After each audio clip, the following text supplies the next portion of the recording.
नमस्कार मंडळी. तर हिवाळा तर लांबच राहिला आहे. सध्या तर पाऊसच चालू आहे. रोज पाऊस येतो आहे आणि लिटरली माझे ओठ एवढे फाटले ना, खरंच खूप फाटले. रोज लिप बाम त्याच्यावर पोतते, पण त्याने काही फरकच पडत नाही. मला ऋषी म्हटले होते की तू व्हॅसलीन घेऊन ये आणि व्हॅसलीनने होऊ शकतं मे बी. तर व्हॅसलीन पण लावते ओठांना, तरी देखील त्याला काही फरकच पडत नाही. कारण की काय झालं, 2-3 दिवस खूप कामच होतं. कारण की गौराई आल्या होत्या, गणपती बाप्पा आणि ते. मला जरा पण लक्ष देणं झालंच नाही आणि काय माहीत कशाने, म्हणजे मी फेस वॉश करत नव्हते व्यवस्थित, क्लीन करत नव्हते.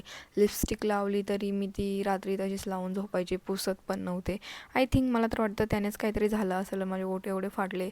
आणि ते ओठ फाटणं तर लांबच राहिलं, बट त्याच्यामुळं मला आता खाणं बिलकुल होत नाही. मला जेवायला पण जात नाही. स्पूननी थोडंसं केलं का थोडासा राईसच खाल्लेला आहे आणि उपाशीची मी, माहिती आहे का. कारण की खाल्ल्याच जात नाही. ओपन केले ओठ तर खूप त्रास होत आहे आणि त्यातनं ब्लड पण येतं आहे. साईडनी, दोन्ही साईडनी फाटलेले आहे आणि कणिस मोठ्या हौसेने मी भाजलं आहे आणि ते देखील मला खाता येऊ नाही लागलं.